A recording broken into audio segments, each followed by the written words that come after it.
Okay. Hello, my name is Christian, And my name is Leah.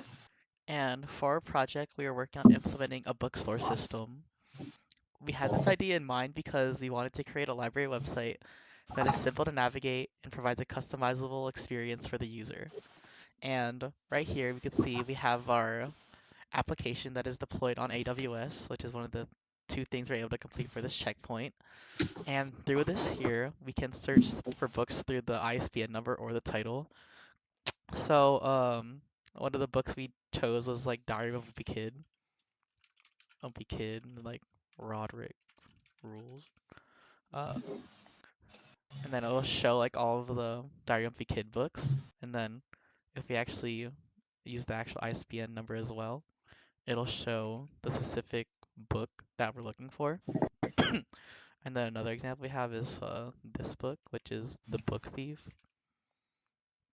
And then if I were to the book thief,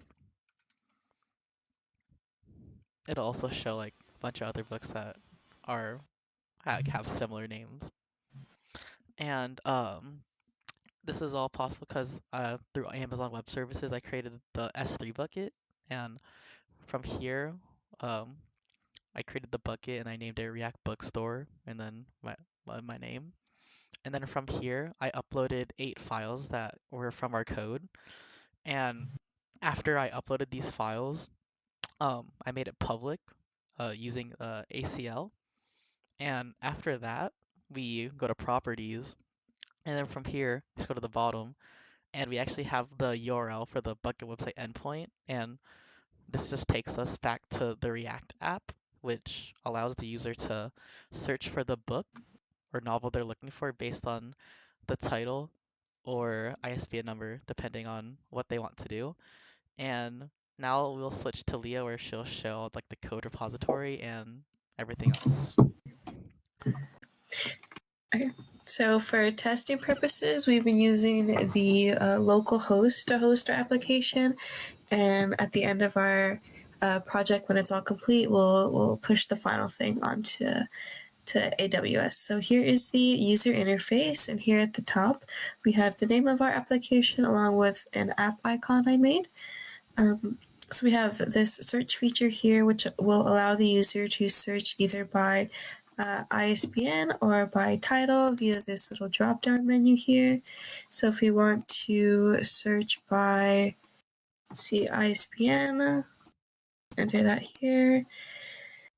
We will click on the Get Books button, and then it should return some information about the book, such as its title, the author, a publication date, and a picture of the book's title. So for this checkpoint, we implemented the search by title feature. So if we enter in a book's title, like The Hungry Caterpillar, and click the Get Books button, a list of books will appear.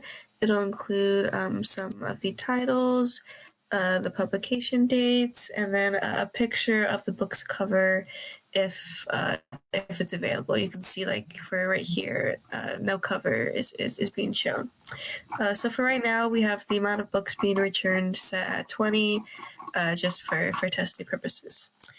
So now we can go ahead and move on to the code.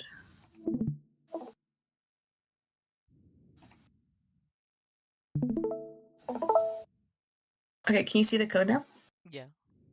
Okay, so our application is made using JavaScript, and then the main file of our project is bookfetcher, and then the main function of the file is called bookfetcher. And then inside the function, we have 2 other functions. We have a fetch by ISBN function, and then a fetch by title function.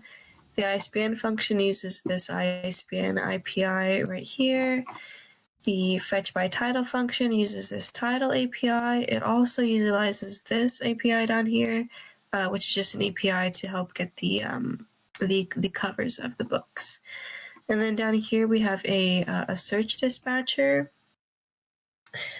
which will call the correct function depending on whether the user is searching by ISBN or by title. And then the rest of our code down here is just like formatting the API and stuff. So we have a section for the ISBN search results, this part right here, and then we have a title search result part right down here. And that's all for the code section. Okay, so that's basically the end of our video, and we hope you enjoyed watching this, We Hoffman. hope you enjoyed, Oh, Hoffman. oh yeah, good enough. Okay.